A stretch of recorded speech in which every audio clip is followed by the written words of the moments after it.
ನಮಸ್ಕಾರ ವೀಕ್ಷಕರೇ, ಶ್ರೀಗರಿ ವಾರ್ತೆಗರಿಗೆ ಸ್ವಾಗತ. ದಿನಾಂಕ ಜೂನ್ 26, 2026ರಂದು ಮೈಸೂರಿನ ಅಗ್ರಹಾರ ವೃತ್ತದಲ್ಲಿ ಕರ್ನಾಟಕ ಸೇನಾಪಡೆ ವತಿಯಿಂದ ನಾಡಪ್ರಭು ಕೆಂಪೇಗೌಡರ 517ನೇ ಜಯಂತ್ಯೋತ್ಸವ ಆಚರಿಸಲಾಯಿತು. ಈ ಸಂದರ್ಭದಲ್ಲಿ ಸಿಜಿ ಗಂಗಾಧರ್ ಪ್ರಧಾನ ಕಾರ್ಯದರ್ಶಿ ಅವರಿಂದ ಪುಷ್ಪಾರ್ಚನೆ, ಎಂಬಿ ಮಂಚೇಗೌಡ ಹಿರಿಯ ಸಮಾಜ ಸೇವಕ ಡಾಕ್ಟರ್ ರಘುರಾಮ್ ಕೆ ವಾಜಪೇಯಿ, ಕನ್ನಡ ಸಾಹಿತ್ಯ ಪರಿಷತ್ತು ಅಧ್ಯಕ್ಷ ಮಡಿಕೆರೆ ಗೋಪಾಲ್, ಲಕ್ಷ್ಮೀದೇವಿ, ಜಿಲ್ಲಾಧ್ಯಕ್ಷ ತೇಜಸ್ ಲೋಕೇಶ್ ಗೌಡ, ಮಂಜುಳಾ, ಚೇತನ್, ನೇಹಾ, ಭೋಗಾದಿ ಸಿದ್ದೇಗೌಡ, ವನಜಾಕ್ಷಿ, ಕೃಷ್ಣಪ್ಪ, ಸುಶೀಲಾ ನಂಜಪ್ಪ, ದರ್ಶನ್ ಗೌಡ ಹಾಗೂ ಮತ್ತಿತರರು ಉಪಸ್ಥಿತರಿದ್ದರು.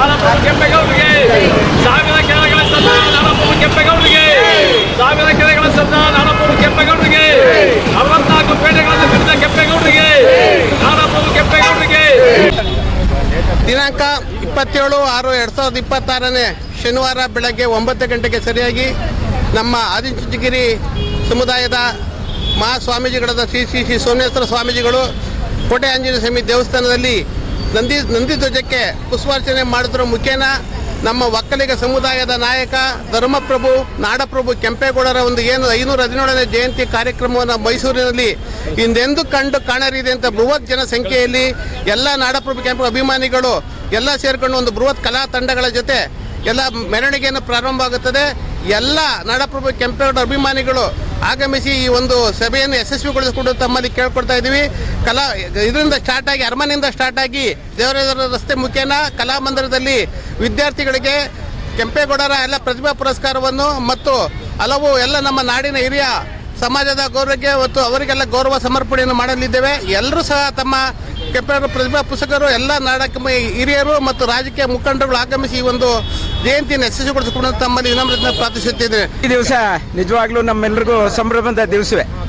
ನಾಳೆ ಅಧಿಕೃತವಾಗಿ 517ನೇ ಜನ್ಮದಿನೋತ್ಸವವನ್ನು ಆಚರಿಸ್ತಾ ಇದ್ದೀವಿ ನಾವು. ಯಾರ್ದು?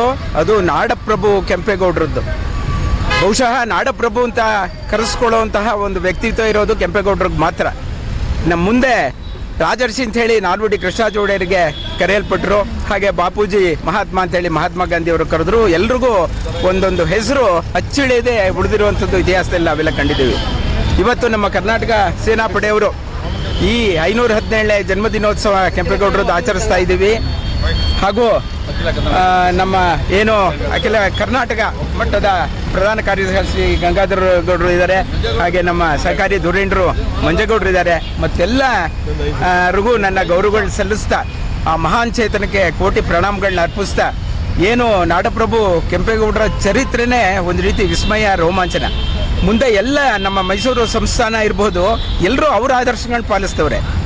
ಯಾರು ಅಂತ ಹೇಳಿದ್ರೆ ಮೊದಲನೇದಾಗಿ ನಾಲ್ವಡಿಯವರು ತಾಯಿಯವರು ಕೆರೆ ಕಟ್ಟೆಗಳನ್ನ ಕಟ್ಟಿಸ್ಬೇಕು ಅಂತ ನಾಲ್ವಡಿಯವ್ರಿಗೆ ಹೇಳ್ತಾರೆ.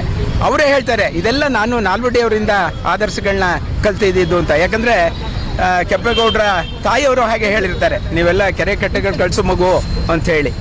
ನಂತರ ಈ ದೊಡ್ಡ ಕೆಂಪೇಗೌಡರು ಮಗನಿಗೆ ಅಧಿಕಾರ ಹಸ್ತಾಂತರಿಸಿದಾಗ ನೀನು ಬರೀ ಅಧಿಕಾರ ಸ್ವೀಕರಿಸೋದಲ್ಲ, ಇಡೀ ದೇಶ ಒಂದ್ಸರಿ ಸುತ್ಕೊಂಡ್ಬರ್ಬೇಕು ಅಂತ ಹೇಳ್ತಾರೆ. ಅವರ ಅಮಾತ್ಯರಾಗಿದ್ದ ಮಾಧವ ಭಟ್ರ ಮಗ ಜೂನಿಯರ್ ಮಾಧವ ಭಟ್ರು ಜೊತೆ ನೀನು ಹೋಗಿ ಸುತ್ಕೊಂಡು ಬಾ ಅಂತ ಹೇಳ್ತಾರೆ. ಇಡೀ ದೇಶವನ್ನು ಕೆಂಪೇಗೌಡರು ಅವರ ಅಧಿಕಾರ ಸ್ವೀಕಾರ ಆದ ತಕ್ಷಣ ಎಲ್ಲ ಕಡೆ ಸುತ್ಕೊಂಡು ಬರ್ತಾರೆ. ಇದೇ ಮಾದರಿನ ಗಾಂಧೀಜಿಯವರು, ಯಾಕಂದರೆ ಅವರ ಸ್ವಾತಂತ್ರ್ಯ ಚಳವಳಿ 2 ಸಾರಿ ಬೆಂಗಳೂರು ಮೈಸೂರಿಗೆ ಬಂದಿದ್ದರು. ಆಗ ಬೆಂಗಳೂರಿನಲ್ಲಿ ಮಹಾತ್ಮ ಗಾಂಧಿಯವರೇ ಹೇಳಿದ್ದು, ನಾನು ಸಹಿತ ದೇಶ ಸುತ್ತಾ ಇದ್ದೀನಿ, ಇದು ನನಗೆ ಮಾದರಿ ಕೆಂಪೇಗೌಡರದ್ದೇ, ಅವ್ರ ನೆಲದಲ್ಲಿ ಇವತ್ತಿಲ್ಲಿ ನಿಂತಿದ್ದೀನಿ ಅಂತ ಬೆಂಗಳೂರಿನಲ್ಲಿ ಹೇಳ್ತಾರೆ ಮಹಾತ್ಮ ಗಾಂಧಿಯವರು. ಇತಿಹಾಸದಲ್ಲಿ ಇವೆಲ್ಲ ಸುವರ್ಣಾಕ್ಷರಗಳಲ್ಲಿ ಇದೆ. ಈ ರೀತಿ ಕೆಂಪೇಗೌಡರು ಯಾರಿಗೋ ಎಂತೆಂಥವ್ರಿಗೆ ಮಾದರಿ ಆಗಿದ್ದಂಥವ್ರು. ಕಡೆಯದಾಗಿ ಅವರ ಸಾಮ್ರಾಜ್ಯ ವಿಸ್ತರಣೆ ಬಗ್ಗೆ ಇವತ್ತು ನೆನೆಸ್ಕೊಂಡ್ರೆ ನನಗೆ ಹೃದಯ ತುಂಬ ಬರುತ್ತೆ. ಏನು ಕೆರೆಗೆ ಹಾರ ಆದರೂ ಅವ್ರ ಸೊಸೆನೇ ಬೇಡಮ್ಮ ಅಂತ ಹೇಳ್ತಾರೆ. ಇಲ್ಲಮ್ಮವ, ನಾನು ಕೆರೆಗೆ ಹಾರ ಆಗಬೇಕು, ನಾನಾ ಲೋಕ ಕಲ್ಯಾಣಕ್ಕೆ ಜನರಿಗೋಸ್ಕರ ಅಂತ ಹೇಳಿ ಎಂತಹ ತ್ಯಾಗ, ಅದ್ಭುತ ತ್ಯಾಗ, ಕಣ್ಣಲ್ಲಿ ನೀರು ಬರುತ್ತೆ. ಜೊತೆಗೆ ಆ ಸಾಮ್ರಾಜ್ಯ ಅವತ್ತು ಕೃಷ್ಣದೇವರಾಯರ ಚಕ್ರವರ್ತಿಗಳು, ಅವರ ಕೆಳಗೆ ಸಾಮಂತರಾಜರುಗಳು ಕೆಂಪೇಗೌಡರು ಸಾಮ್ರಾಜ್ಯ ವಿಸ್ತರಣೆ ಮಾಡು ಸಾಲದು ನಿಂಗೆ ಯಲಹಂಕ ಮತ್ತು ಸುತ್ತಮುತ್ತ ನೀನು 4 ಸಾಮ್ರಾಜ್ಯ ಹೇಗೆ ವಿಸ್ತರಣೆ ಮಾಡಬೇಕು ಅಂತ ಹೇಳಿದ್ರೆ ಯಾವುದೇ ರಕ್ತಕ್ರಾಂತಿ ಆಗಬಾರ್ದು, ಖಡ್ಗ ಉಪಯೋಗಿಸಬಾರ್ದು ಅಂತ ಹೇಳ್ತಾರೆ. ಆಗ 4 ದಿಕ್ಕುಗಳಲ್ಲೂ ಎತ್ತುಗಳು ನೇಗಿಲನ್ನು ಬಿಡ್ತಾರೆ ಕೆಂಪೇಗೌಡರು. ನೋಡಿ ಎಂತಹ ಅದ್ಭುತ ಚಿಂತನೆ ಆ ಕಾಲಕ್ಕೆ. ಸಂಜೆ 6 ಗಂಟೆಗೆ ಅದು ಎಲ್ಲೋಗಿ ನಿಲ್ಲುತ್ತೋ 4 ದಿಕ್ಕುಗಳಲ್ಲಿ, ಅಲ್ಲಿ ತನಕ ಸಾಮ್ರಾಜ್ಯ ನೀನು ಕೊಟ್ಬಿಡ್ತೀನಿ ಅಂತಂತಾರೆ. ಹಾಗೆ ಬೆಳಿಗ್ಗೆ ಶುರುವಾಗಿದ್ದು ನೇಗಿಲು ಎತ್ತು 4 ದಿಕ್ಕಿನಲ್ಲಿ ನಿಂತ್ಕೊಳ್ಳುತ್ತೆ ಸಂಜೆ 6 ಗಂಟೆಗೆ. ಅದೇ ಇಡೀ ನಮ್ಮ ಬೆಂದಕಾಳೂರು ಸಾಮ್ರಾಜ್ಯ ಅಲ್ಲಿ ತನಕ ನೋಡಿ ರಕ್ತರಹಿತ ಕ್ರಾಂತಿ. ಆ ನಿಂತ ಜಾಗದಲ್ಲಿ 4 ದ್ವಾರಗಳು ಕಟ್ಟಿಸ್ತಾರೆ ಮುಂದೆ ಕೆಂಪೇಗೌಡರು. ಇವತ್ತು ನಾವು ನೋಡ್ಬೋದು.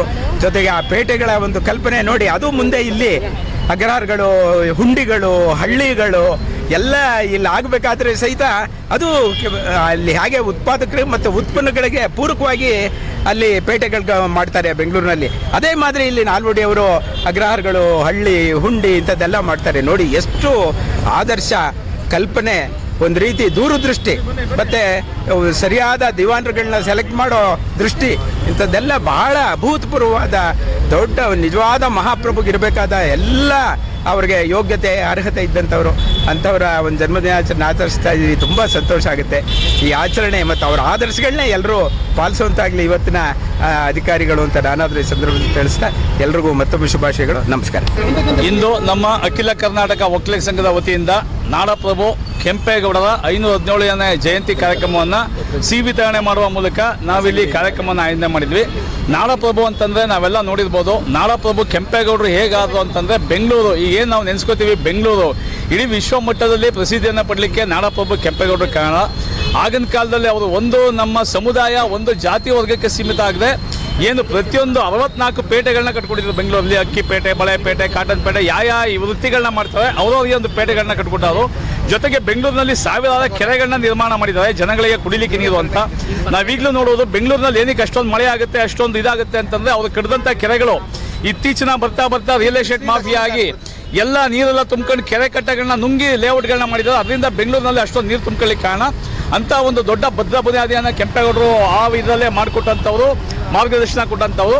ರಾಜ್ಯ ಸರ್ಕಾರ ಕೆಂಪೇಗೌಡರ ಏನು ಜೀವನ ಚರಿತ್ರೆಯನ್ನು ಪಠ್ಯ ಪುಸ್ತಕಗಳಲ್ಲಿ ಅಳವಡಿಸಬೇಕು. 1ನೇ ಕ್ಲಾಸ್ನಿಂದ 10ನೇ ಕ್ಲಾಸ್ ಒಳಗಡೆ ಯಾವುದೋ ಒಂದು ಪಠ್ಯಗಳಲ್ಲಿ ಅವರ ಜೀವನ ಚರಿತ್ರೆಯನ್ನು, ಅವರು ಕೊಟ್ಟಂಥ ಕೊಡುಗೆಗಳನ್ನ, ಕಡಿದಂಥ ಸಾಮ್ರಾಜ್ಯದ ಬಗ್ಗೆ ಒಂದು ಪಠ್ಯ ಪುಸ್ತಕವನ್ನು ಇಡಬೇಕು ರಾಜ್ಯ ಸರ್ಕಾರ. ಹಾಗೂ ಕೇಂದ್ರ ಸರ್ಕಾರ ಅವರಿಗೆ ಮರಣೋತ್ತರ ಭಾರತ ರತ್ನ ಪ್ರಶಸ್ತಿಯನ್ನು ನೀಡಬೇಕು. ಜೊತೆಗೆ ರಾಜ್ಯ ಸರ್ಕಾರ ಏನು ನಾಡಪ್ರಭು ಕೆಂಪೇಗೌಡ ಜಯಂತಿಯನ್ನು ಸರ್ಕಾರಿ ಕಚೇರಿಗಳಲ್ಲಿ ಆಚರಣೆ ಮಾಡ್ತಾರೆ, ಇದು ಹಳ್ಳಿಗಳಿಗೂ ಗ್ರಾಮಗಳಿಗೂ ವಿಸ್ತರಣೆಯಾಗಿ ಶಾಲಾ ಕಾಲೇಜುಗಳಲ್ಲೂ ಸಹ ಕೆಂಪೇಗೌಡ ಜಯಂತಿಯನ್ನು ಆಚರಣೆ ಮಾಡಬೇಕು ಅಂತ ನಾನು ಒತ್ತಾಯನ ಮಾಡ್ತಾ ಇದ್ದೇನೆ. ಜೈ ಹಿಂದ್, ಜೈ ಕರ್ನಾಟಕ. ನಾವು ಆಲ್ರೆಡಿ ಮಾತಾಡಿರೋ ಥರ ನಾಡಪ್ರಭು ಕೆಂಪೇಗೌಡ ಜಯಂತಿ ಅವರ ಏನು ಕರ್ನಾಟಕ ರಾಜ್ಯ ಸರ್ಕಾರದಿಂದ ರಜೆ ಘೋಷಿಸಬೇಕು ಅಂತ ನಾನು ಈ ಮೂಲಕ ಆಗ್ರಹ ಮಾಡ್ತಾ ಇದ್ದೀನಿ.